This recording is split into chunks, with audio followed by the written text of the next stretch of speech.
네, 반갑습니다. 박상현 변호사입니다.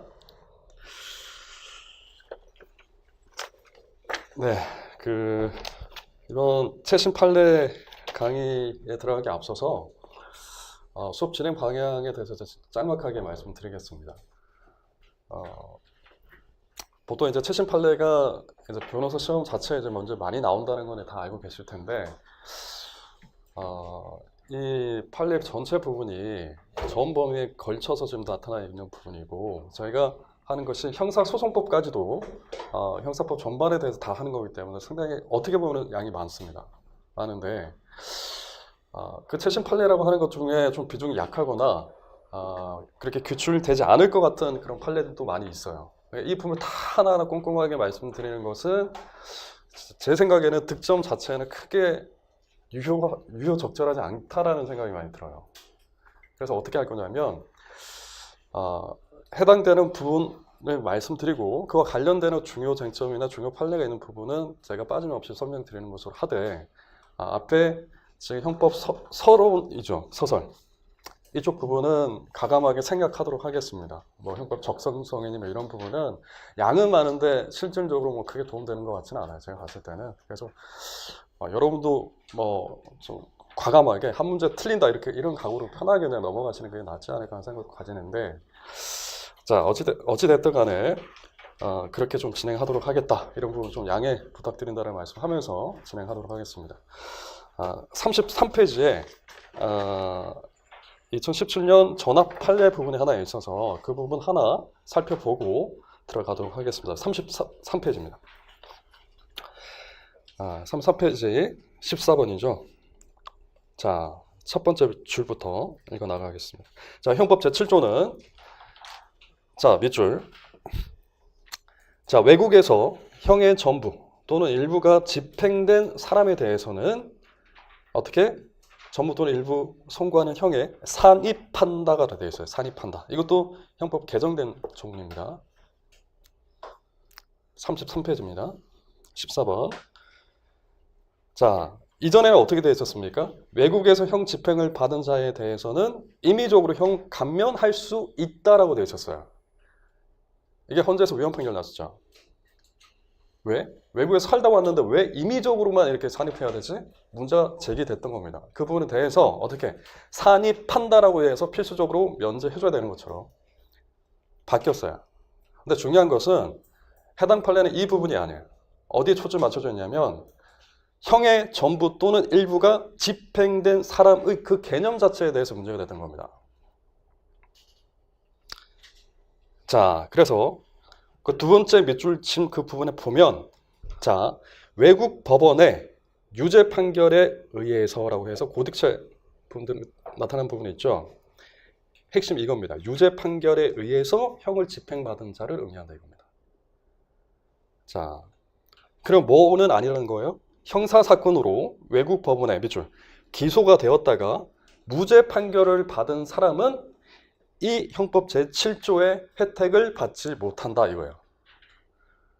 즉 무슨 얘기냐 하면, 설령 그가 무죄 판결을 받기까지 상당 기간 미결 구금되어 있었다 하더라도 이를 유죄 판결에 의해서 형이 실제로 집행된 것으로 볼 수 없기 때문에 어떻게 된다? 산입의 대상이 될 수 없다. 이게 결론입니다. 그 부분만 알고 계시면 되겠습니다. 아시겠죠? 기소가 돼서 무죄 판결 받은 자는 형법 제7조의 혜택을 받지 못한다가 결론입니다.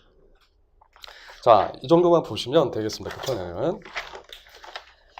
자, 이제 그 다음부터 이제 본격적으로 하나하나 살펴보기로 하죠. 자, 36페이지. 자, 부작위 범위입니다. 자, 1번이 세월호 사건이에요. 자, 세월호 사건인데, 자, 중요 부분부터만 보겠습니다. 자, 두 번째 단락입니다.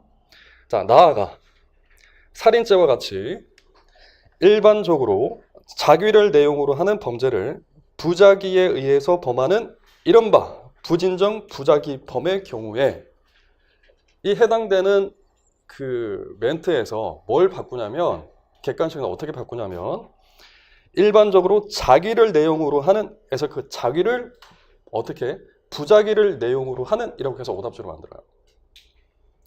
이 얘기는 뭐예요? 부진정 부작위범의 개념 정의에서 문제를 만드는 경우가 많이 있습니다.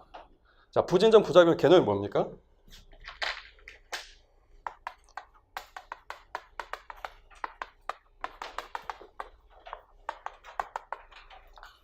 이걸 뭐냐면 형식은 자기범이에요. 실행은 부작위예요. 그래서 이걸 뭐라고 그럽니까? 부작위에 의한 자기범이라고 합니다. 부작위에 의한 자기범이다. 이게 부진정 부작위범이다 이겁니다. 자, 진정 부작위범은 뭐예요? 말 그대로 진정한 부작위라. 진정. 이거는 형식도 부작위. 실행 자체도 부작위입니다. 그러니까 부작위에 의한 부작위범이 되는 거예요. 됐습니까? 그러니까 진정 부작위범과 부진정 부작위범을 아셔야 되는데 세월호 사건은 지금 살인죄 이 부분에 대해서 문제가 됐던 부분입니다. 살인죄는 뭐예요? 자기범이잖아요. 자, 이같이 부진정 부작위범이 나왔을 때 여러분 사례에서는 지금 어떤 사례에서는 어떤 목차로 지금 들어가야 됩니까? 첫 번째, 부진정 부작위범의 성립하는 요건 부분을 판단하셔야 되는데 제일 중요한 게 뭐예요? 보증인 지위예요.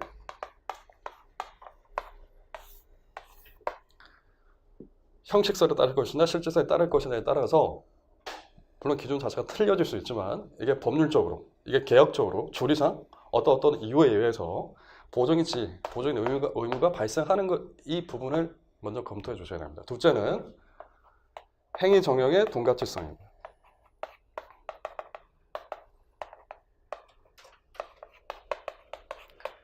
이 자기범을 부작위의 형태로 만들기 때문에 부작위에 의해서 나타내는 이 행동이 자기에 의해서 나타내는 구성 요건을 실현하는 행위와 동일한 동가치적인 어떤 성격을 갖고 있어야 이 부분이 성립한다 이겁니다. 그래서 보증인 지위, 행위 정형 동가치성 이 두 가지 부분을 나타내서 사안을 검토해 주셔야 되는 겁니다. 자, 이어서 계속 읽어볼게요. 자, 보호법익의 주체가 법익에 대한 침해 위협에 대처할 보호 능력이 없고 부작위 행위자에게 침해 위협으로부터 법익을 보호해 주어야 할 밑줄 법적 자기 의무가 있어야 할 뿐만 아니고 그러니까 지금 보증인적 지위, 보증인 지위와 관련된 지금 문구입니다. 그 다음에 자, 부작위 행위자가 그러한 보호적 지위에서 법익 침해를 일으키는 사태를 지배하고 있기 때문에 자기 의무의 이행으로 결과 발생을 쉽게 방지할 수 있어야 부작위로 인한 법익 침해가 뭐라고요? 자기에 의한 법익 침해와 동등한 형법적 가치가 있는 것으로서 이게 좀 뭐가 나타내는 거죠? 이게 행위 정형의 동가치성을 나타내는 표현 문구란 말이에요. 그러니까 이 두 가지 부분을 검토를 해서 이 부분 부진정 부작위 부분에 해당될 수 있다 이겁니다. 자, 그러나 당연히 범죄를 구성하는 부분은 주관적 부분도 필요하잖아요. 이건 지금 객관적 구성 요건과 관련된 부분이고 자, 이 주관적 부분, 고의 부분과 관련해서 한마디 있습니다. 또한 부진정 부작위범의 고의는 밑에 쭉 내려가면 미필적 고의로도 인정될 수 있다. 이게 당연한 겁니다. 그죠? 이 두 가지만 보시면 되겠습니다. 이 부분만 보시고 이 세월호 사건의 결론 부분에 대해서만 여러분 간단하게만 알아두시면 될 것 같습니다. 그 부분, 나머지 부분은 시험 문제에 나오기가 좀 어려울 것 같고 자, 세월호 선장은 어떻게 됐습니까? 살인죄 됐죠. 자, 부진정 부작위범에 의한 살인죄 성립 오케이. 나머지 간부, 을병의 경우는 살인죄 고의가 인정되지 않았다 이겁니다. 따라서 X. 이 정도 결론만 이해해 주시면 되겠습니다. 자, 그 다음에 38페이지. 자, 이번 판례인데, 자, 이거는 행위 정형의 동가치성과 관련되는 판례입니다. 자, 첫 번째, 단락. 자, 업무 방해죄와 같이 자기를 내용으로 하는 범죄를 부작위에 의해서 범하는 자, 부진정 부작위범이라고 얘기하는데, 자, 이때 부작위를 실행행위로서의 자기와 동일시할 수 있어야 한다. 그 다음 밑줄 보겠습니다. 자, 피고인이 일부러 건축자재를 갑의 토지 위에 쌓아두어서 공사 현장을 막은 것이 아니라 어떻게 했다는 겁니까? 당초 자신의 공사를 위해서 쌓아두었던 건축 자재를 공사 완료 후에도 치우지 않은 것에 불과했다 이겁니다. 이 치우지 않은 것이 마치 위력으로 그 사람 상대방의 업무를 방해한 것으로 볼 수 있겠다? 아니다가 문제됐던 부분인데, 자, 이어서 보겠습니다. 비록 공사 대금을 받을 목적으로 건축 자재를 치우지 아니하였다 하더라도, 자, 밑줄. 피고인이 자신의 공사를 위해서 쌓아두었던 건축 자재를 공사 완료 후에 단순히 치우지 않은 행위가 위력으로서 갑의 추가 공사 업무를 방해하는 업무방해죄 실행 행위로서 이 부분 동등하게 판단하기 어렵다 이겁니다. 그래서 분진전 부작위범 성립할 수 없다. X가 되는 겁니다.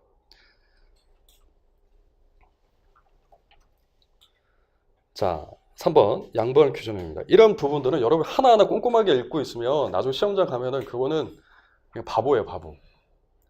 간단하고 시험에 안 나오는 비중이 낮은 부분은 그냥 키워드 정도 외우면 됩니다. 키워드만. 이걸 하나하나 읽고 있으면 안 돼요. 그래서 지금 수업 때도 이 부분을 제가 꼼꼼하게 가르쳐 드릴까 하다가도 혹시나 나중에 또 그럴까 싶어서 간단하게 말씀드리겠습니다. 3번. 여러분 양벌 규정의 취지가 뭡니까? 양벌 규정 취지가 수범자 범위 학대예요. 수범자 범위 학대. 어디까지? 행위자까지 처벌시킨다. 이거예요. 행위자. 원래는 뭐예요? 업무 주체자를 처벌하는 것이 원칙이야. 법인, 개인들, 업무 주체를 처벌하는 것이 원칙인데 어디까지 처벌해야 되겠다? 행위자까지, 실제 행위를 하는 그 사람까지. 이게 양벌 규정의 취지입니다. 당연한 거예요. 3번 보시면 맨 끝부분. 이런 양벌 규정은 해당 업무를 실제로 집행하는 자에 대한 처벌의 근거 규정이 된다. 이겁니다.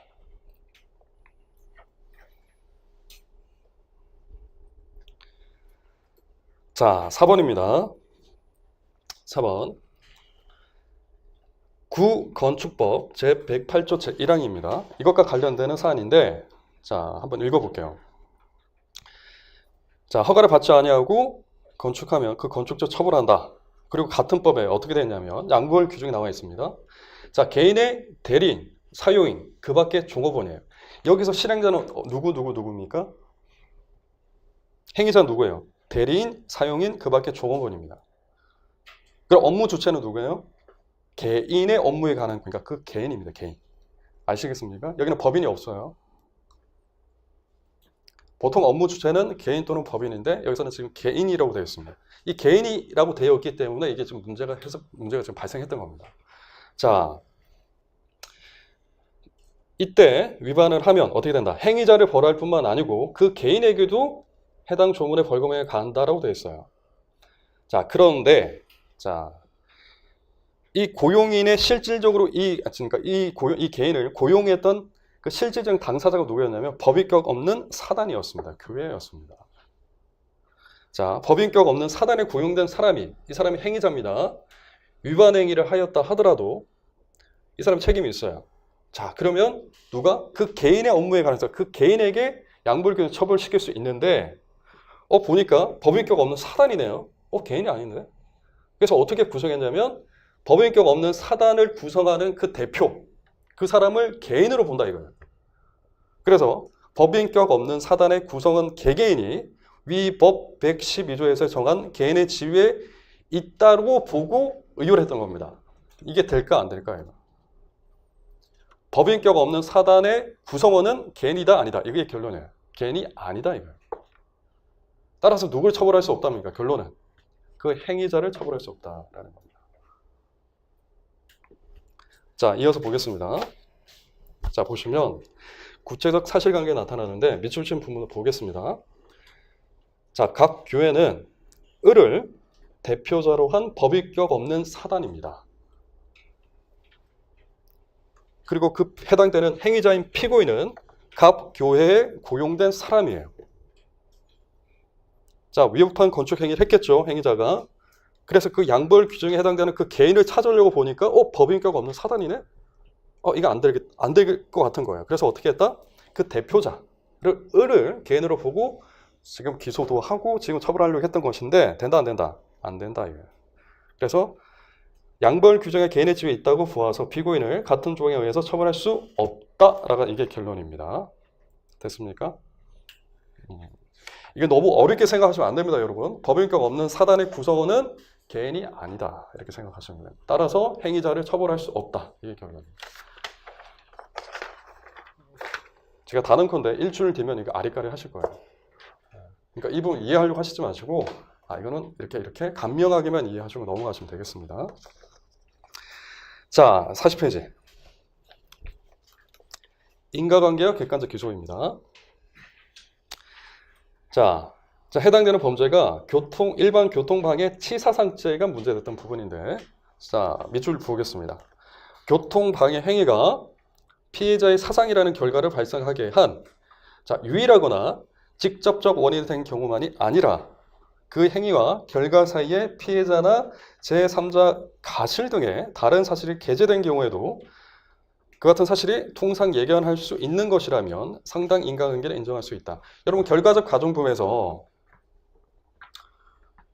이런 경우가 있죠.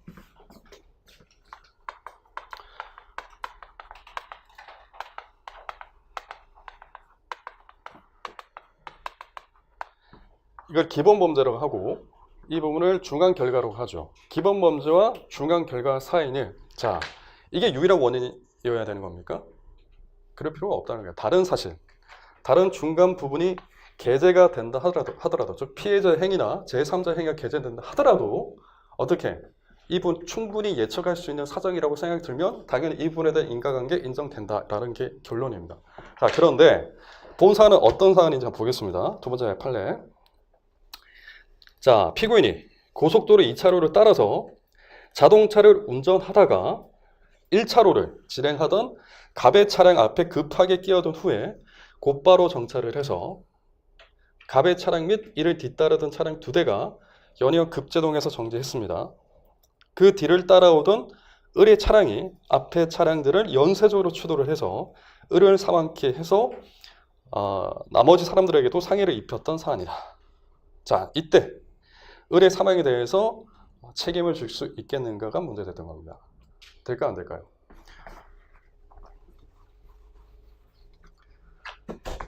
사안에서 이렇게 도로가 있습니다. 1차로. 자, 그래서 피고 차량이 있었습니다. 여기 갑의 차량이 있었죠.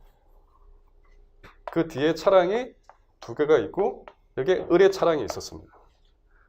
자, 이 피고인의 차량이 갑자기 오니까 지금 충돌이 있었던 겁니다. 연쇄 충돌이 발생하죠. 을이 죽었네요. 사망. 그러면 이 피고인에게 을의 사망에 대한 그 책임까지도 부담시킬 것이냐가 문제됐던 것인데, 뭐가 지금 게재되어 있습니까? 얘로 인해서 얘가 바로 죽은 게 아니잖아요. 누가 했어요? 다른 사람의 이 같은 행동들이 지금 게재가 되어 있는 겁니다. 어떤 게 문제가 됐을까요? 이 사람들이 앞에 있는 지금 뭐라 그럴까요? 적정 거리를 유지해야 되는 그런 의무가 있는데 그 부분을 위반했다는 거예요. 그럼 가실 부분이 게재된 부분. 그렇다 하더라도 뭐라고요? 된다. 충분히 예측 가능하다 이겁니다. 자, 그래서 그 밑줄 부분 보겠습니다. 고속도로를 주행하는 다른 차량 운전자들이 제한 속도 준수나 안전거리 확보 등의 주요 의무를 완전하게 다하지 않을 수도 있다는 점을 알았거나 충분히 알 수 있다. 여러분 운전하실 때 적정거리 항상 하시나요? 유지하시나요? 안 하죠. 충분히 예측할 수 있다는 얘기입니다. 따라서 사상의 발생 결과에 대해서 예견 가능성도 인정된다. 책임져라. 이겁니다. 자, 그 다음에 구성권 고의입니다. 2번 판례. 이 판례 좀 구분해 주셔야 돼요. 이 2번 판례하고 지금 비교 판례가 있는데 이 해당되는 고의의 내용이 달라요. 그래서 판례를 그냥 밋밋하게 보시면 이해가 잘 안 됩니다. 정리 정확하게 하셔야 되는데, 자, 두 번째 판례 첫 번째 밑줄 보겠습니다. 자, 제1종 운전면허 소지자인 피고인이 정기적성 검사 기간 내에 적성 검사를 받지 아니하였다고 하여서 구도로교통법 위반으로 기소된 사안입니다. 됐습니까? 여러분 현행법도 똑같아요. 이거 구도로교통법 되어 있는데 현행 도로교통법상으로도 정기적성 검사를 해당되는 그 기간에 받지 않으면 가태료 부과돼요. 500만 원 이하의 가태료가 부과됩니다. 그러니까 이 부분으로 관련해서 기소를 했던 사안이었습니다. 자, 이때 밑줄입니다. 운전면허증 소지자가 운전면허증만 꺼내보아도 쉽게 알 수 있는 정도의 노력조차 기울이지 않은 것을 적성검사 기간 내에 적성검사를 받지 못하게 되는 결과에 대한 방임이나 용인의 의사가 존재한다고 봄이 타당하다. 따라서 뭐라고요?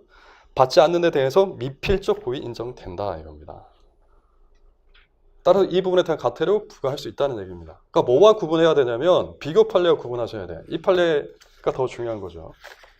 이거는 형사 기록형하고도 지금 연관되는 부분인데, 자, 도로교통법상의 음주운전죄 그리고 무면허 운전죄, 이 부분은 고의범이에요.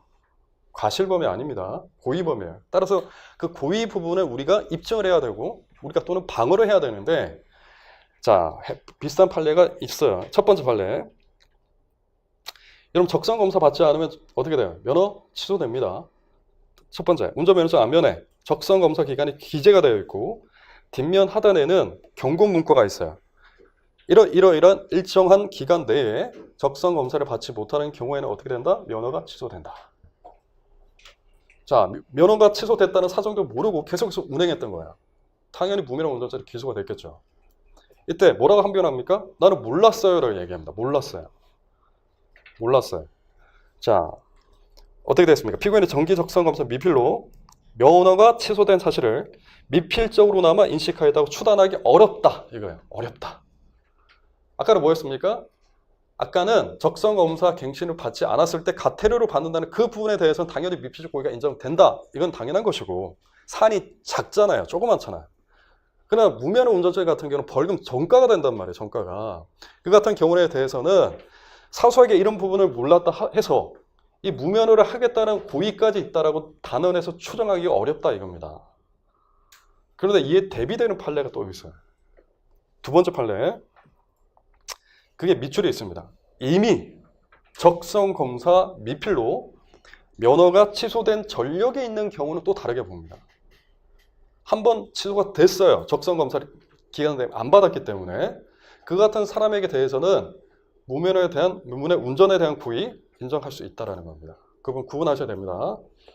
자, 가태료 매겼던 이 부분 당연히 고의가 인정되는 것이고 무면허 운전과 관련된 고의는 어떻게?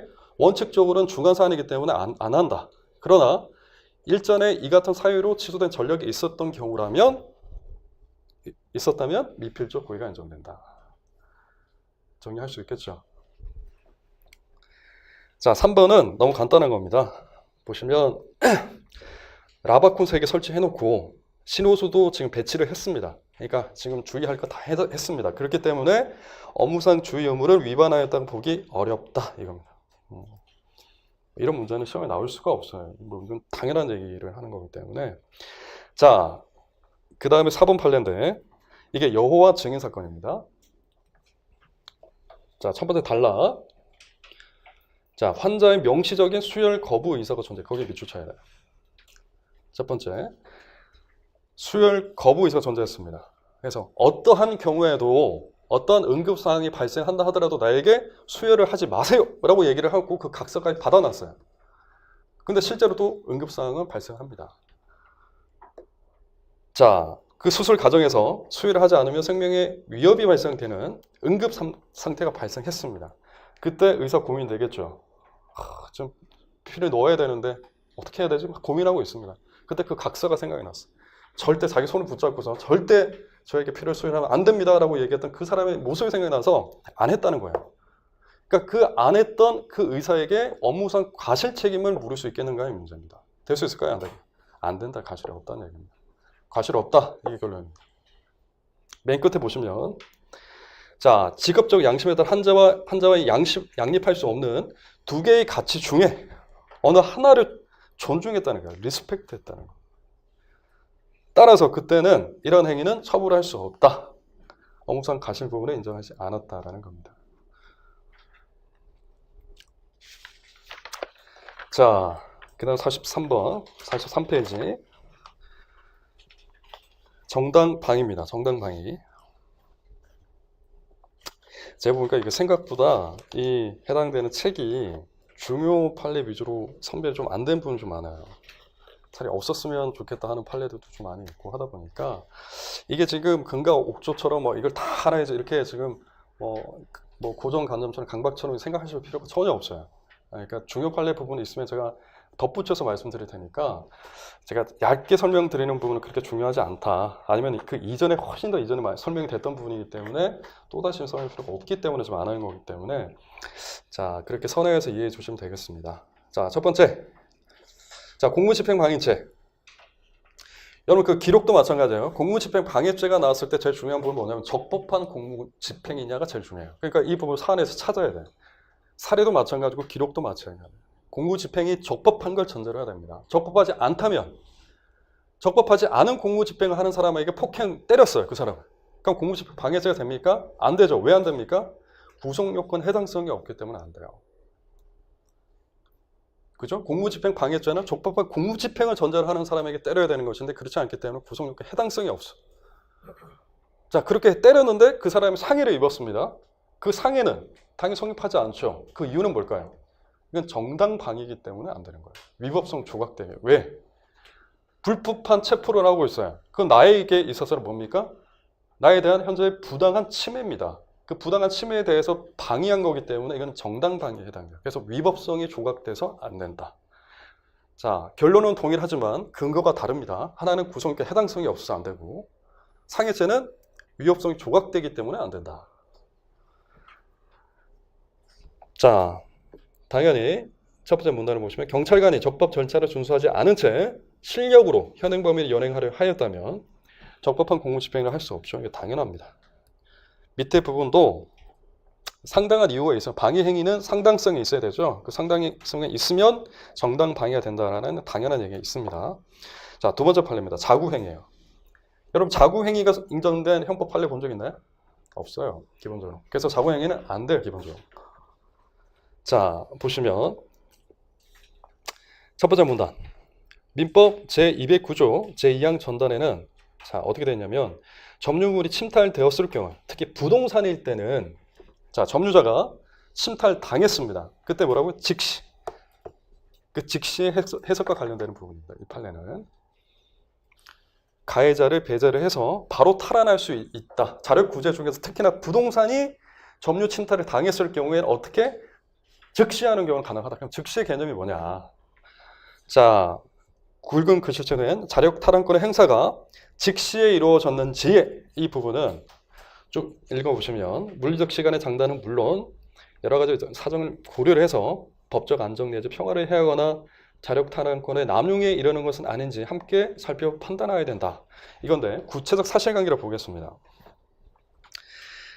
자, 집행관이 집행채권자 갑 조합 소유 아파트에서 유치권을 주장하는 피고인. 자, 피고인이 유치권을 주장하면서 그 아파트에 주구장창 앉아있어. 누워있어요. 자, 이때 피고인을 상대로 부동산 인도 집행이 이루어졌습니다. 피고인 지금 퇴거됐다는 거예요. 쫓겨났다는 얘기입니다. 화가 났죠, 지금. 불만을 갖고서 아파트 출입문과 잠금 장치를 훼손하면서 강제로 개방하고 아파트에 들어갔다. 따라서 재물 손괴, 검조물 침입으로 기소가 된 사안인데 여러분 불법한 걸 자행하고 있는 사람이라 하더라도 최대한 젠틀하게 해줘야 돼요. 요새 사람이 자기 정당한 권리를 행사한다고 막 이렇게 억지로 하잖아요. 그러면은 빡쳐요. 요새 사이코가 많아요. 그래서 조심해야 됩니다. 정당 자기 권리 행사 정당해야 되는데 이 사람 좀 화가 났어요. 근데 이 경우는 자, 피고인이 자, 아파트에 들어갈 당시에는 이미 갑 조합이 집행관으로부터 아파트를 인도받은 후 어디에 밑줄 치냐면 출입문의 잠금 장치를 교체. 이 부분을 키워드예요. 그러니까 나중에 판례본 빠르게 보실 때 그 키워드 이것만 보시면 되는 거예요. 이미 이 사람을 쫓아 보내고 시금 장치를 바꿨다는 겁니다. 깨름직하니까. 이 바꾼 그 순간 뭐가 됐다는 겁니까? 즉시가 아니란 얘기야. 시간이 흘러갔고 그 사람, 기존의 그 피고인의 점유를 아예 배제가 돼 버린 상태입니다. 그렇기 때문에 자력 구제를 할 수 없는 시간적 범위를 초과했다는 거예요. 핵심은 출입문의 잠금 장치를 교체하는 등 어떻게 그 점유가 확립됐다는 겁니다. 이미 다른 사람의 점유로. 이때는 민법상 자력 구제할 수 없다가 되는 겁니다.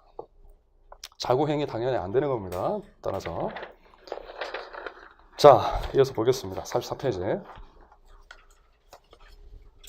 저 같은 경우는 만약 시험 직전이다. 판례를 봐야 되는 입장이다. 이렇게 그랬을 경우에는 이것만 본다는 얘기예요. 금방 얘기했던 키워드. 출입문, 시간 장치 교체. 이 부분 딱 보면 그 판례가 연상되니까 탁 넘긴다는 거예요. 그러니까 이거 하나 다 보는데 시간이 오래 걸리지 않아야 돼요. 시험 직전에는. 이거 하나하나 다 보고 있고 아까 전에 얘기했던 집행행위가 어떻고 수건 양벌 규정이 있고 이러면 안 된다는 얘기입니다. 자, 44페이지. 자, 세 번째 판례. 이거 사회적으로 많이 문제가 됐던 어떤 사건이 현출화됐던 판례인데, 자, 보겠습니다. 각 정당 당직자인 피고인들 등이 외교통상위원회 회의장 앞에서 복도에서 출입 봉쇄된 회의장 출입구를 뚫을 목적으로 회의장 출입문 및 그 안쪽에 쌓여있던 집기를 손상. 자, 밑줄 어디 치냐면, 자, 집기를 손상. 그거 밑주셔야 돼요. 그리고 국회 심의를 방해할 목적으로 회의장 내에 물을 분사해. 물 분사. 자, 갔더니 어떻게 되어 있습니까? 지금 대치가 되고 있는 상황입니다. 국회 상임위원회 그 회의실 안에는 을 정당의 국회의원들이 진을 치고 있어요. 밖에서는 갑 정당의 국회의원 등이 들어가려고 하는데 계속 못 들어가게 지금 막고 있는 겁니다. 그래서 이 갑 등을 비롯한 이 여러 사람들이 이제 빡친 거예요. 그래서 어떻게 집기를 손상합니다. 집기 손상. 그리고 물을 막 뿌려요. 이 같은 행위가 긴급피난, 정당 행위가 될 수 있겠냐, 안 되겠냐, 이게 얘기예요. 되겠어요? 안 된단 말이에요. 집기를 집어 던지고 하는 되겠습니까? 왜 안 됩니까? 상당한 방법이 아니기 때문에 안 돼요. 정당 행위도 그렇고 긴급피난도 그렇고 그 방법이나 수단의 상당성을 요구를 하기 때문에 이 같은 폭력적인 형태 안 된다는 얘기입니다. 됐어요? 그래서 집기 손상, 물을 분사한 사안에 대해서 어떻게 지금 기소가 되냐면 공용 물건 손상죄, 국회 회의 장소 등의 장소 소동 이런 죄가 있는데 그런 죄로 기소가 되는데 이거는 정당 해계도 될 수 없고 긴급 피난도 될 수가 없다. 오롯이 책임지라 이겁니다. 반면에 비교해야 될 게 있습니다. 밑에 거 어떻게 하냐면 쭉 보시면 똑같아요. 이때 출입을 막고 있던 국회 경위들을 밀어내기 위해서 어떻게 하냐면 밑줄 경위들의 옷을 잡아당기거나 밀치는 등의 행위예요. 여기에 그쳤어요. 이거는 오케이라는 겁니다. 그러니까 세 가지 행위 태양이 나타나는데 앞에서 그 전자의 두 개는 상당성 위반이에요. 밑에 거는 괜찮아요. 왜 괜찮습니까? 갑은 을이 있는 이 그 회의장에 들어갈 수 있는 권리는 있습니다. 당연히. 국회의원은 회의하는 사람들인데 당연히 들어갈 수 있죠. 그 부분을 막고 있잖아요. 불법하게 막고 있잖아요. 위에도 불법하게 막고 있는 건 똑같은데 그 불법에 대해서 불법으로 대응하면 안 된다는 얘기고 밑에 부분은 이 정도는 정당 행위에 해당된다는 겁니다. 그래서 공무집행방해죄 성립하지 않는다 이겁니다. 됐죠? 자, 4번 판례. 아파트 입주자 대표 회장이 자 반대파가 들어가서 회의하는 것을 지금 겁이 나요. 불만이 있어요. 그래서 문을 잠궜습니다. 회의실에 자물쇠를 잠궈놨어요. 이때 반대파 주민 중에 하나였던 피고인들이 위 사무실에서 회의를 열려고 했는데 잠겨있죠. 그래서 어떻게 했어요? 밑줄 절단기를 이용해서 자물쇠를 잘랐던 경우입니다. 이 경우가 정당행위, 즉 사회상규에 위배되지 않는 정당행위라고 볼 수 있겠는가 없겠는가가 문제됐던 사안이었어요. 자, 우선 보면 자 입주자 대표 회장이라고 해서 반대파가 어떤 회의와 관련해서 의견을 나누겠다라고 하는데 이걸 막을 권리가 있습니까? 우선 막은 자체는 불법이에요. 우선은. 그러니까 그 부분에 대해서 우리가 뭔가 이제 액션, 리액션을 가할 수가 있는데 자 절단계 이용해 그 자물쇠는 판례 보시면은 5,000원짜리 자물쇠였대요. 그러니까 이게 이제 키워드로 하시고 기억하시면 되겠네요. 5,000원짜리니까 괜찮다. 이렇게. 이것도 정당행위입니다. 정당행위. 자, 5번 판례입니다. 어디 밑줄 치셔야 되냐면 중간쯤에 그러자 피해자는 이 부분입니다. 자, 그러자 피해자는 피고인의 딸을 한참 쳐다보고 있다가 갑자기 딸의 눈 쪽으로 향해서 오른손을 뻗었고 눈을 찌르려고 했나 봐요. 이를 본 피고인이 엄마입니다. 왼손을 내밀어서 피해자 행동을 제지했습니다. 이로 인해서 피해자가 바닥에 넘어져서 엉덩방아를 찍었답니다. 이게 폭행행위죠. 폭행. 이게 폭행죄 성립합니까? 안 합니까? 어떻습니까?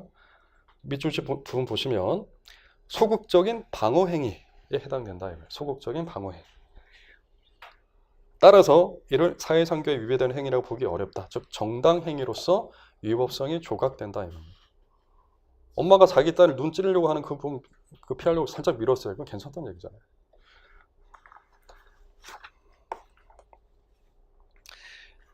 여러분 저 같으면 이게 너무나 당연한 얘기하는 그 판례를 그냥 지웁니다. 그 자리에서.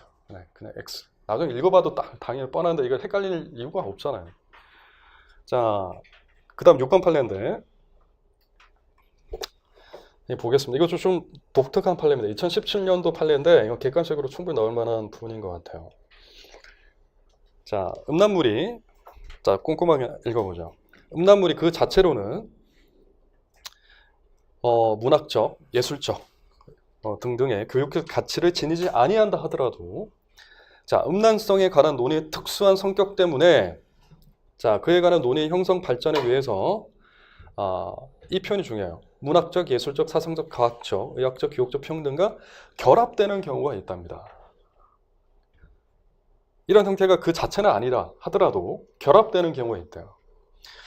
이게 어떤 경우지? 이 본사안의 경우가 아마 이 경우일 겁니다. 그 부분을 이제 정확하게 이해하시면 되고, 자, 이어서 볼게요. 이러한 경우에 음란 표현 해악이 이와 결합된 위와 같은 표현 등을 통해서 상당한 방법으로 해소가 되거나 다양한 의견과 사상의 경쟁 메커니즘에 의해서 해소될 수 있는 정도, 표현의 자유 얘기를 하는 겁니다. 지금 등의 특별한 사정이 있다면 어떻게 쭉 내려가면 이런 음란 부분, 사회상규에 위배되지 아니하는 행위로서 정당 행위로서 위법성 조각된다라고 얘기하는 겁니다. 지금.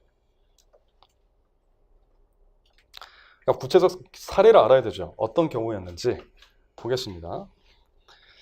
자, 밑줄, 이것도 밑줄 한번 칠까요? 방송통신심의위원회인 심의위원인 피고인이었습니다.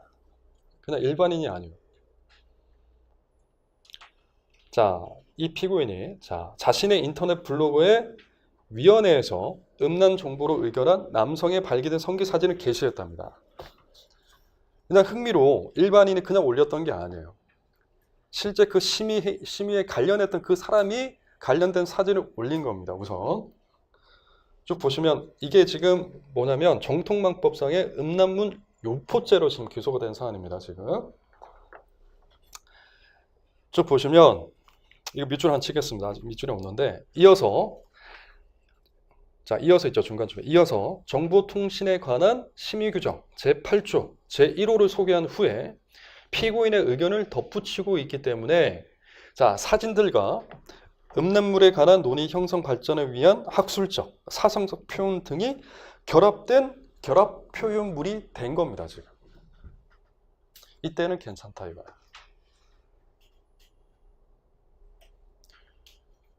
됐습니까? 여러 가지 경우가 있어요. 이 구체적 사정도 좀 부분이 있고 이 당사자가 방송통신심의위원회 심의위원이었다는 사정도 좀 중요한 부분이고요. 이런 것도 잘 해서 이 부분 키워드 잘 삼아서 이 같은 경우는 자, 사회상규에 반하지 않는 행위로서 위조가 된다. 위법성 조각이 된다. 이렇게 정리해 주시면 되겠습니다. 자, 그 다음 판례 보죠. 46번 판례. 자, 1번 판례.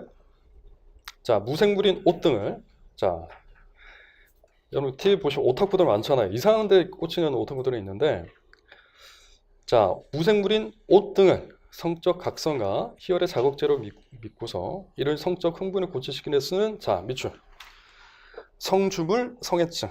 저 이런 단어 처음 들어봤어요. 성주물, 성애증 이라는 정신질환이 있다 하더라도 자, 이 관련되는 사람이 지금 죄를 지은 겁니다. 자, 이런 성격이 있으니까 여러분 당연히 재판에 나가서 이제 변호사로서 양형 변론, 그러니까 정상 변론을 할 때 이분 당연히 얘기할 거예요. 얘 정상이 아닙니다라고 얘기할 거예요. 당연히. 자, 근데 정말 그 말이 설득력이 있을까의 문제예요.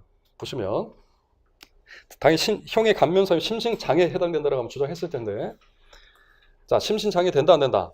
심신장애에 해당할 수 없다. 이게 원칙이에요. 원칙을 아셔야 돼. 형의 감면사유가 되는 심신장애에 해당될 수 없다. 없다. 즉 심신상실이나 심신미약이 아니란 말입니다. 이게 원칙인데 다만 그 증상이 매우 심각해서 정신병에 있는 사람은 그 수준까지 올랐다면 그때는 심신장애를 인정할 여지가 있다가 결론이에요. 여러분 이 판례 어디서 본 거와 비슷해요? 소아기호증 환자. 이거야. 그 판례도 똑같이 나와요. 소아, 기호차. 아동 청소년을 좋아하는 그 성범죄자들 같은 경우에도 원칙적으로 심신장애가 있다라고 보기 어렵다는 거예요. 그러나 그 정도가 정말 중하다. 정신병자에 준할 정도의 그 형태가 띠고 있다. 그럴 때는 심신장애로 인정될 여지가 있다가 판례의 문구였습니다. 그러니까 그 부분 똑같다라고 정리를 하셔야 돼요. 자, 그 다음 2번 판례. 이게 법률의 착오 문제입니다. 자, 읽어볼게요. 사립학교인 갑. 외국인 학교 경영자인 피고인이었어요. 자, 갑 학교의, 자, 밑줄. 자, 갑 학교의 교비회계에 속하는 수입을 수회에 걸쳐서 을 외국인 학교에 대여를 했답니다. 당연히 사립학교법 위반으로 기소됐는데 또 하나 어떤 법도 문제가 될 수 있죠?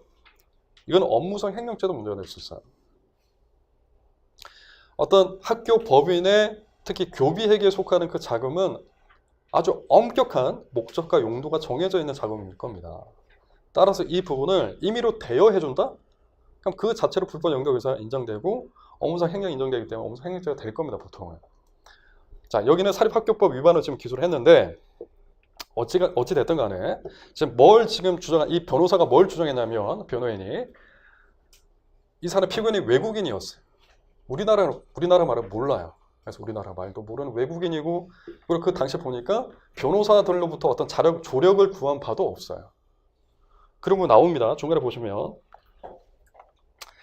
자, 회신을 받거나 법률 전문가에게 자문을 구한 등 조치도 취하지 않았고 또 하나 외국인으로서 국어에 능숙하지 못하였고 심지어 갑 학교 운영위원회에서 을 학교에 대한 자금 대여 안건을 보고까지 했답니다. 학교 운영위원회에서.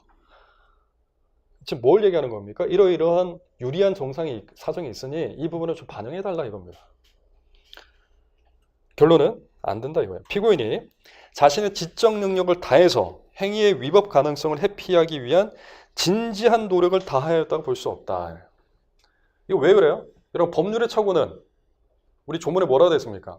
그 착오에 정당한 이유가 있느냐 없느냐를 갖고 판단한단 말이에요. 정당한 이유가 있으면 처벌하지 않아요. 정당이 있습니까? 외국인이기 때문에 지금 국어를 모르기 때문에 이 같은 게 된다고 봤더니 말이 안 되잖아요. 자, 이 같은 경우에는 정당한 이유가 없다. 따라 책임진다. 이겁니다. 이 결론입니다. 자, 그 다음에 47번. 자, 세 번째 판례. 기업이 불황이라는 사유만으로 사용자가 근로자에 대한 임금이나 퇴직금을 체불하는 것은 허용되지 않죠. 만약 허용된다면 그 근로자는 그 자기 그 다니는 회사의 주가가 오르락 내리락 할 때마다 불안해서 그렇게 살겠습니까? 일 못하죠. 허용되지 않아요. 그런데 자, 어떤 경우는 모든 성의와 노력을 다했다. 모든. 이게 핵심이에요. 모든 노력을 다했답니다. 저는 이 말 자체가 어폐가 있다고 보는데 세상에 모든 이게 가능해요. 하여튼 모든이라고 해서 이제 우리한테 힌트가 된 거예요. 모든 노력을 다했고 사용자에게 더 이상의 적법 행위를 기대할 수 없거나 불가피한 사정이 있었음이 인정되는 경우라면 이 같은 경우라면 봐줘야 될 것 같지 않아요? 모든 노력을 다했는데 책임 조각된다 이겁니다. 기대 불가능, 적법 행위에 대한 기대 불가능성 때문에 그래요. 책임 조각. 자, 그 다음 47쪽에 자 1번입니다. 미수론. 그러니까 여러분 그 핵심을 잘 판단하셔야 돼요. 그러니까 저는 이 판례를 볼 때 모든에 달에 꽂혀서 본다는 얘기예요. 모든 노력 다 했다. 그럼 책임 조각. 자, 그 다음에 필로폰을 매수하려는 자에게서 자, 필로폰을 구해달라는 부탁과 함께 돈을 지급받았다 하더라도 이게 미출이에요. 당시 필로폰을 소지 또는 입수한 상태에 있었거나 그것이 가능하였다는 등의 매매 행위에 근접 밀착한 상태에서 대금을 지급받은 것이 아니라면 이겁니다. 단순히 구해달라고 돈 받고 뭐 돈을 지급받은 것에 불과한 이 경우라면 지금 기소된 게 뭡니까? 필로폰 매매죄입니다. 향정신의약품 매매와 관련되는 부분인데 이 매매 실행에 착수됐냐 안 됐냐 이게 문제됐던 겁니다. 돈을 지급받았기 때문에 매도하려고 했잖아요. 이게 아니라는 겁니다. 왜 아니라는 거예요? 핵심이 당시 필로폰을 소지하지 않았다는 거예요. 이 매도하려는 사람도 이 돈을 받고 자기도 구해야 되는 입장이었다는 거예요. 그렇기 때문에 매매와 관련된 실행행위가 안 된다 이겁니다. 여러분 이것과 비슷한 판례가 있어요. 이게 똑같은데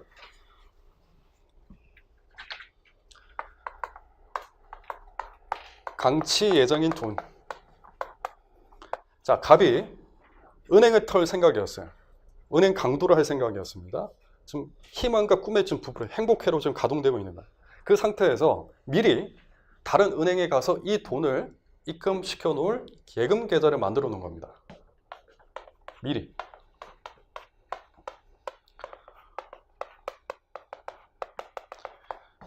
이 행위를 범죄 수익 은닉죄의 실행 착수로 볼 수 있겠네요. 범죄 수익. 자, 범죄 수익죄라는 게 있습니다. 자, 보겠습니다. 범죄 수익 계좌 개설했죠. 은닉이란 말이에요.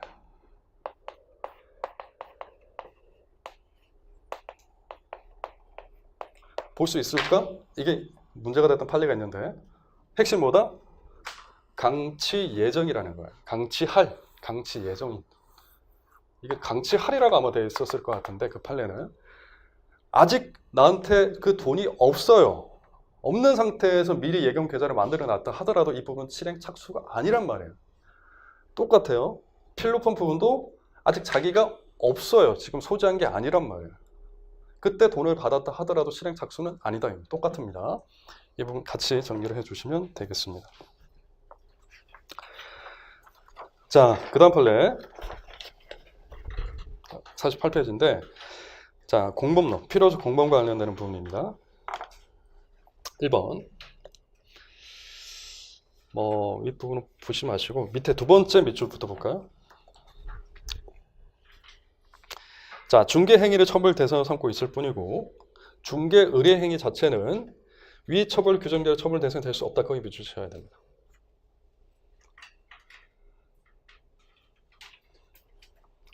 따라서 또한 위와 같이 중개 행위가 중개 의뢰 행위에 대응하여서 서로 구분되어서 존재하여 하는 이상 중개 의뢰인의 중개 의뢰 행위를 중개업자의 중개 행위와 동일시해서 중개 행위에 관한 뭐라고요? 중개 행위에 관해서 공동 정범의 형태로 볼 수 없다는 겁니다.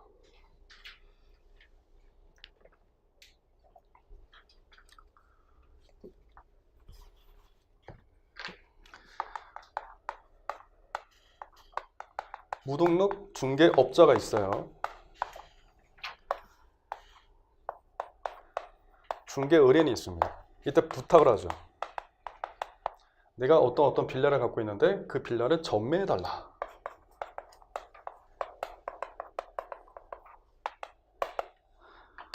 자, 문제는 이 무등록 중개업자는 중개업법에 따르면 당연히 처벌되는 거예요. 그럼 이 사람은 부탁을 했으니까 교사법 혹은 공동정범이 문제될 수 있을까가 문제됐던데 된다 안 된다? 이 부동산 중개업법은 누구만? 얘만 처벌하려고 하는 법이기 때문에 안 된다 이거. 됐습니까? 이와 유사한 판례가 계속해서 쏟아지고 나오고 있습니다. 그 부분 정리를 잘 해주셔야 돼요. 자, 두 번째 판례. 위에 거는 금방 봤죠? 비교 판례 보겠습니다. 비교를 하셔야 돼요. 자, 신용정보의 이용 및 보호에 관한 법률에서 보시면 자, 신용정보회사 등이 아니면서 특정인의 소재 및 연락처를 알아내거나 금융거래 등의 상거래 관계 이외에 사생활 등을 사생활 등을 조사하는 행위를 업으로 하는 자를 처벌하게 한 규정이 있답니다. 관련 법률에 신용정보회사 등이 아니면서 남의 사생활 등을 조사하는 행위를 업으로 할 때 그 자를 처벌하는 규정이 있는 거예요. 지금 문제가 되는 사람 누굴까요? 누구의 사생활을 조사해 주세요라고 얘기하는 의뢰하는 그 사람도 처벌할 수 있을까가 문제됐던 겁니다. 똑같아요. 이게 비교 판례니까 얘는 된다는 얘기입니다. 처벌이. 왜 될까? 이게 이제 문제되는 것인데 자, 고득체로 된 부분 보죠. 자, 사생활 조사 등을 업으로 하는 행위, 그런 행위를 의뢰하는 대항된 행위의 존재가 반드시 필요하다거나 반드시 당연히 예상된다고 볼 수 없다 이거예요. 이건 대형범이 아니라는 거예요. 따라서 사생활 조사 등을 업으로 하는 행위와 그 의뢰 행위는 대항범의 관계에 있다고 할 수 없다 이겁니다. 대항범의 관계에 있다고 할 수 없다. 따라서 의뢰하는 자는 교사범이나 공동정범이나 문제될 수 있다는 얘기입니다. 이 부분은.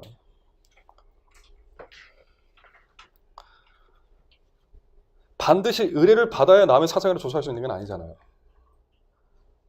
반드시 필요한 게 아니기 때문에 그 같은 경우에 의뢰를 했다 그러면 그 사람도 가벌성이 생긴다 이겁니다. 이 부분 좀 비교해서 해당되는 판례를 정리하시면 되겠습니다. 이 판례만 기억하시면 돼요. 이 지금 해당되는 판례만. 최신 판례에서는 전부 다가 이 필요적 공범 사안 중에서 일방만 처벌하는 거기 때문에 나머지 상대방에 대해서는 처벌하지 않는다. 이게 원칙인데 다 비슷해요. 다 그렇게 돼 있는데 이 해당되는 이 신용정보 회사가 아니면서도 이렇게 하는 그 부분에 대해서만 좀 다르게 접근했다. 이렇게 보시면 되겠습니다.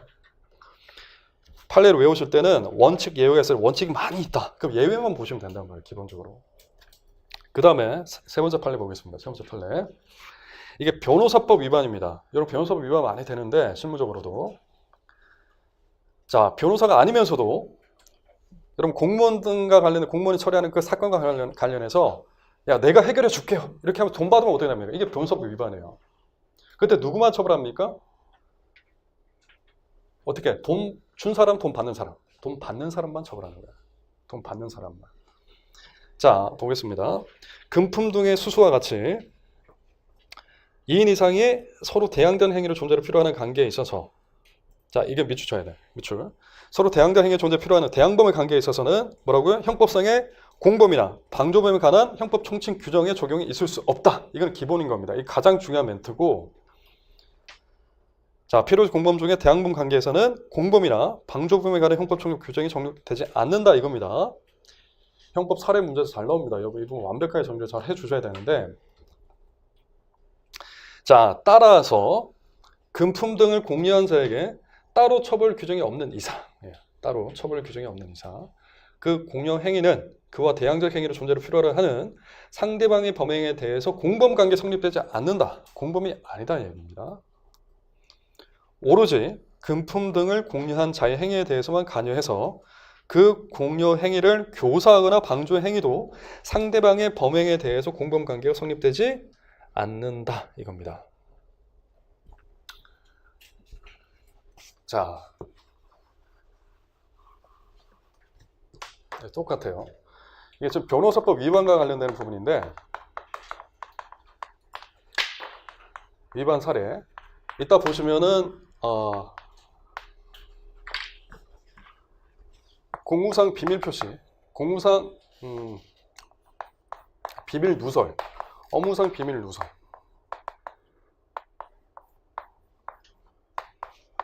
또 마찬가지입니다. 똑같이 되어 있어요. 그리고 또 하나는 음악 판매죄. 음악 판매죄 형태도 1번만 처벌하겠다 했습니다. 아까 부동산 그 공인중개사법에 따르면 그때도 아까 무등록 공인중개사만 처벌하게 돼 있어요. 이것도 마찬가지예요. 아까 그 부분도 이 부분에 들어가는 부분이에요. 자, 우선 변호사법 위반 부분과 관련해서 설명을 드리면 어떻게 되냐면 자, 돈을 받는 자, 자, 돈을 주는 자 이렇게 돼 있다고 쳐봐요. 누구만 처벌하고 있다?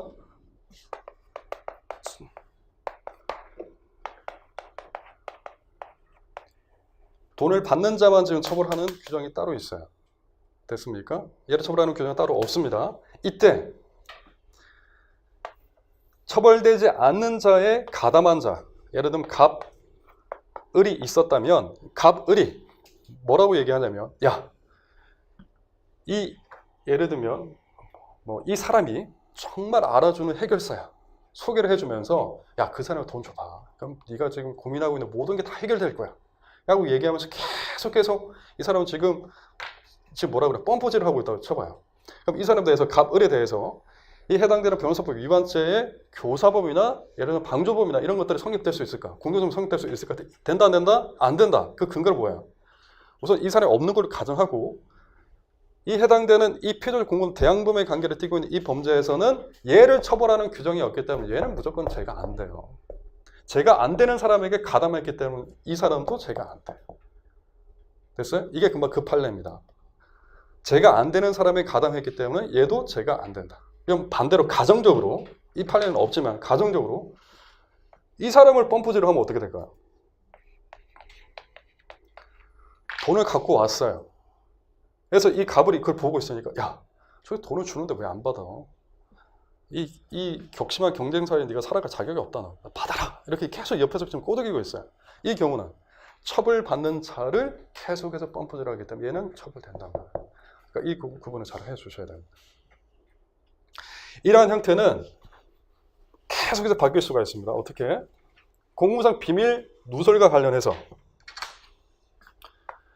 자, 누설하는 자, 이건 받는 자. 공무상 비밀, 업무상 비밀의 누설과 관련해서는 뭐만 처벌한다? 누설하는 사람만 처벌해요. 그 정보를 받는 사람은 처벌하지 않아요. 이렇게 되어 있습니다. 그죠? 누설 받는 자, 이 표현이 이상한가요? 비밀을 받는 자, 비밀 정보를 받는 자, 이런 자는 처벌하지 않는데 형사기록형에서 가끔 이렇게 나와요. 어떻게 나오냐면 당연히 이 비밀을 받는 자는 이 사람에게 뭔가 부탁을 하거나 교사를 하거나 또는 뭐 공동정범의 형태로 보이는 형태로 가담하는 것들이 문제가 나오고 형사기록형에서 검사가 어떻게 공무상 비밀 누설 또는 업무상 비밀 누설의 교사범으로 이유라는 경우가 문제 나올 수 있습니다. 그럼 여러분 뭐라고 설명해야 돼요?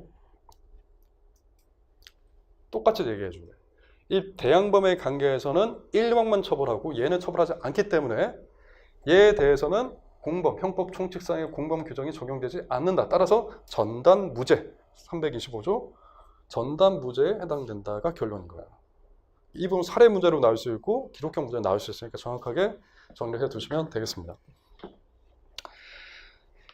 자, 그 다음에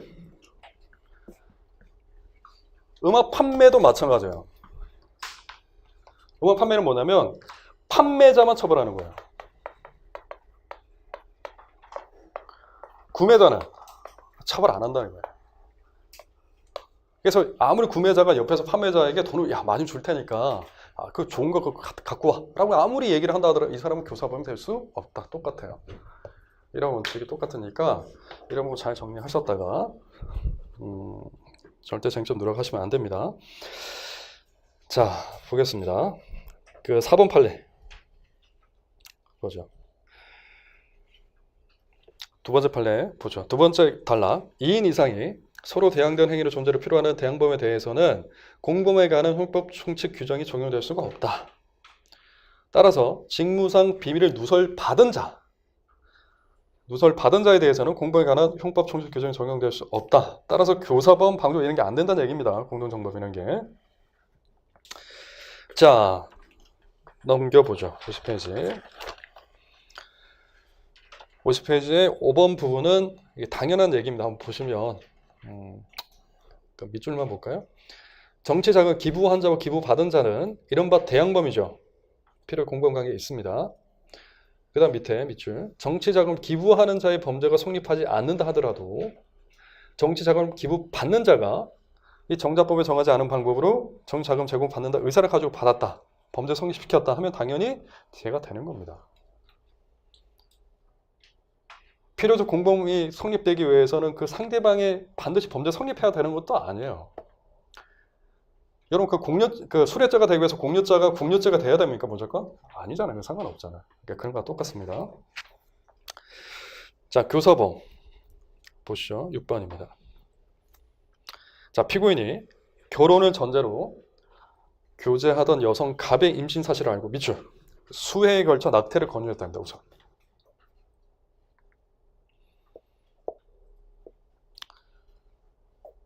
그 다음에 갑에게 출산 여부는 알아서 하되 더 이상 밑줄 결혼 진행하지 않겠다 통보했습니다. 점점 이제 극단적인 형태를 지금 띄고 있습니다. 자, 이후에도 말을 듣지 않습니다. 여자가. 그래서 남자가 친권의 행사할 의사가 없다고 하면서 낙태할 병원을 물색한 밑줄. 낙태할 병원을 물색해줬습니다. 이게 낙태 교사가 됩니까? 안 됩니까? 이게 문제예요. 됩니다. 이 정도면. 왜? 뒤에 보시면 그 후에 갑이 피고인에게 알리지 아니한 채 자신이 알아본 병원에서 낙태 수술을 받았답니다. 남자가 권유해준 병원이 아니라 이 여자는 지금 고민이 많이 됐던 거예요. 하다가 남자가 권유해준 병원이 아니라 다른 병원에서 했기 때문에 남자를 뭐라고 항변했을까요? 내가 알아봐준 병원이 아니잖아요? 교사가 아닙니다라고 얘기했겠죠. 근데 앞서서 우리가 밑줄 쳤던 그 세 부분 계속 권유도 하고 알아도 보고 결혼도 안 하겠다고 좀 겁박도 하고 막 이렇게 했기 때문에 교사가 충분히 된다. 이겁니다. 결론은. 자, 7번 판례. 두 번째 부분 보시면 피고인 을이 피고인 갑에게 가늠하기 편한 자세를 가르쳐 밑줄. 가르쳐줬답니다. 그 옆에도 기다리고 대기하고 있었고 이게 성법법상의 합동 강간이 된다는 얘기입니다. 합동에 해당했습니다. 밑줄 보시면 밑에 보시면 뭐 그렇게 하는 방식으로 해서 실행인을 분담했다. 일종의 윤관이죠. 시간적 장소적 협동 관계에 있었다. 당연합니다. 바로 현장에 있었기 때문에. 자, 8번 같은 경우는 이 판례 보지 않으면 딱 틀리기 좋을 것 같은 판례입니다. 한번 읽어볼게요. 우선 첫 번째 그 단락에 보시면 이것만 보시죠. 이른바 인터넷 링크는 쭉 밑에 내려가시면 밑줄 링크를 하는 행위는 저작권법이 규정하는 복제, 전송에 해당하지 않는다. 링크만 거는 거니까 복제도 아니고 전송도 아니에요. 이거 전제로 해서 자 문제는 뭐냐? 저작권 위반죄는 아니야. 정범은 아니야. 이게 방조가 문제됐다는 사안이에요. 방조. 자 여기는 칠판이 작네요. 계속 지우고 해야 되네. 이거 약간 노가다 같은 느낌 좀. 자 A 사이트에 그 사이트를 관리하는 사람이 있었습니다. 이 사람은 피고인인데 이때 링크가 있었습니다. 이 링크를 쭉 타고 들어가면 외국 유명한 블로그에 연결이 되는데 그 외국 블로그에 보면 딱 들어가 보면 거기 이제 저작권 위반의 보고가 이제 여긴 거예요. 온통 열람도 가능하고 불법으로 다운로드도 가능하고 하는 그런 블로그였습니다. 이 링크를 거는 행위 자체가 이 저작권 위반 행위를 하는 애들 많을 텐데 거기에 대한 방조가 되냐 이겁니다. 결론은 방조가 아니다예요. 방조가 될 것 같은데 아닙니다. 한번 보겠습니다. 자, 두 번째 단락 보시면 링크를 하는 행위 자체는 자 밑줄이죠. 웹페이지 등의 위치 정보나 경로를 나타낸 것에 불과하다. 그래서 직접 연결된다고 하더라도 침해 행위의 실행 자체를 용이하게 한다고 할 수는 없다. 이러한 링크 행위만으로 저작재산권 침해 행위의 방조 행위에 해당된다고 볼 수 없다. 링크 거는 거 방조 행위 아니다. 저작권 위반의 방조 행위 아니다. 알아두셔야 됩니다. 딱 틀리게 좋네요. 보니까. 자, 9번 볼까요? 9번.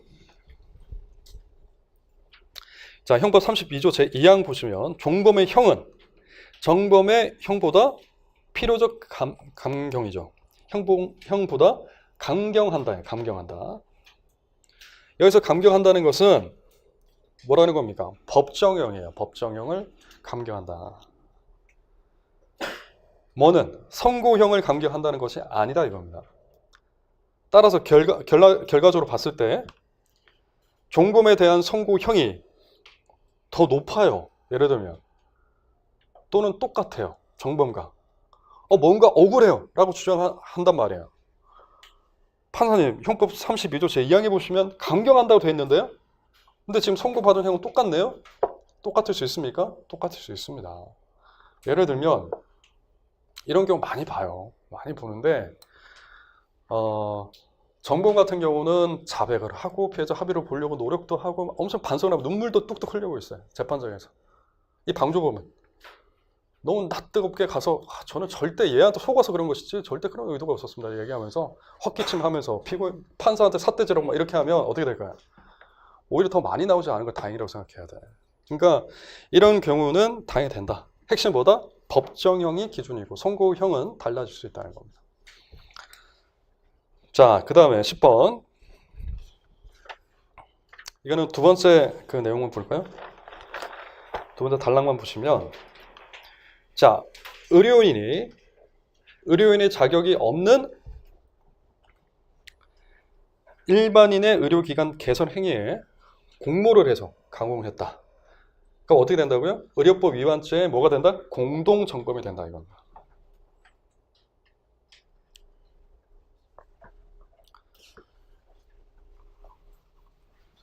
여러분 이 경우 많이 있습니다. 그래서 본사안 같은 경우는 자, 의료인이 비의료인으로 하여금 의료행위를 하는데 가담했다 그거야. 그럼 이 비의료인은 뭐가 됩니까? 당연히 의료법 위반이 되는 것이고, 그게 가담한 자는 얘는 당연히 그게 가담했기 때문에 책임을 져요. 여기 사안은 공동정보 형태 책임을 졌던 것이고, 이 비슷한 형태가 뭐냐면 또 다른 판례 있죠. 치과 의사가 치과 기공사한테 네가 대신 치과 업무를 봐라 시켰습니다. 교사했습니다. 얘는 당연히 의료법 위반이에요. 치과 의사는 의료법 위반의 교사죄가 되는 거예요. 그 다음에 의사가 있었는데 의사가 간호사한테 시킨 거예요. 막 이렇게 하면서 막 적극적으로 얘기하고 막 이렇게 했습니다. 그때 의사도 공동정범을 뭐 죄책을 받던 공정정범이 성립된다고 보고 같은 죄책을 부담했던 그 판례도 있습니다. 그러니까 이쪽 부분에 얘가 범죄가 성립하면 이 부분에 가담한 애에 대해서도 당연히 책임이 인정되는 겁니다. 그럼 이거하고 뭘 구분하셔야 됩니까? 이걸 소극적 구성권 신분이라고 그래요. 이 부분은 해당되는 의료법에서 의사면 책임을 안 지는데 의사가 아닌 자가 의료행위를 했기 때문에 다 책임지는 것들입니다. 여기에 가담했기 때문에 이 사람들도 책임을 지는 것이고, 그런 죄책이 그런 형태가 아니고